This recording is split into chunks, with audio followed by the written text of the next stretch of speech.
Good morning to all of you. As you are students of 12th class, your subject of study is economics, and today's our topic is measurement of price elasticity of demand. Previously, what we learned about elasticity of demand, various concepts of elasticity of demand, various factors governing elasticity of demand, and today let us know how can we measure elasticity of demand. There are three methods of measuring elasticity of demand. How many methods? Three. Okay. What method? Total expenditure method is the first method, proportionate method, and geometric method. Means three methods. By dint of three methods, we can measure price elasticity of demand. Now, let us today discuss total expenditure method. What does total expenditure method mean? According to Professor Marshall,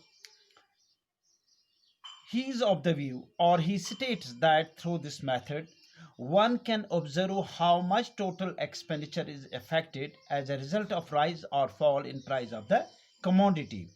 What according to Marshall is that by means of total expenditure method, we can see how much impact does it have on the total expenditure of a consumer as a result of his rise or fall in the price of the commodity which he purchases. Okay, now there are three conditions under total expenditure method.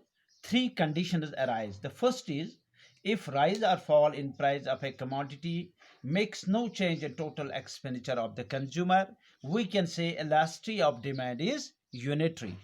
But if rise or fall in price of a commodity makes no change in total expenditure of the consumer, we can say that elasticity of demand is unitary. Okay.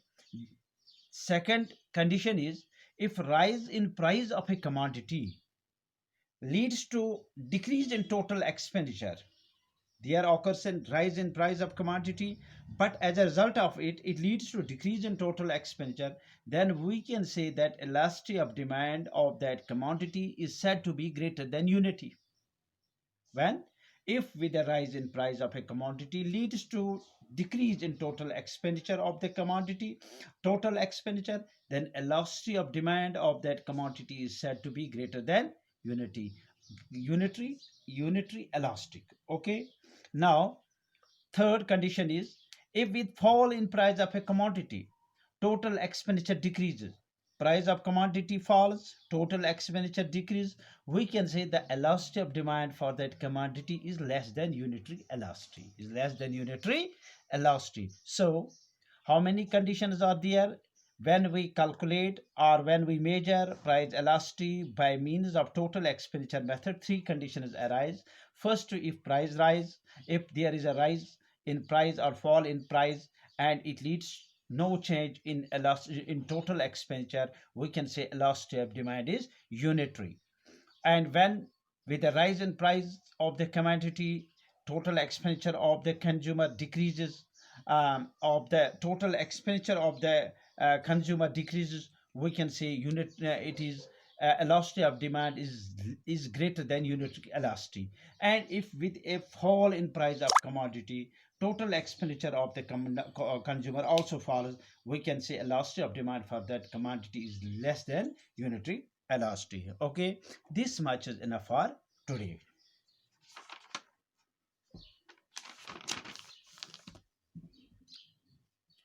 Good morning to all of you. Good morning. As you are students of 11th class, our today's topic is mod.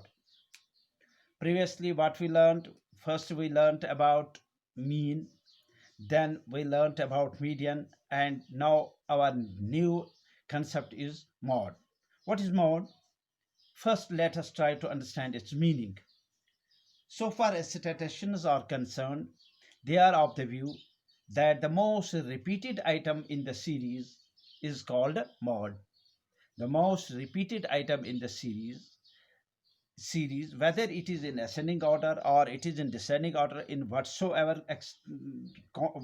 nature it is, but the most repeated item or the frequency which repeats maximum times in the given series, we can say that the maximum quantum of that frequency will be considered as mode of that series. Okay, now this mode has certain merits.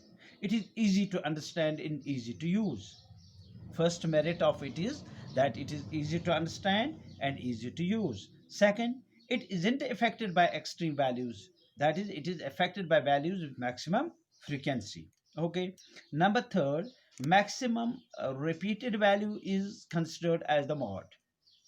Maximum repeated item in the series or frequency or in the series is considered as the mode.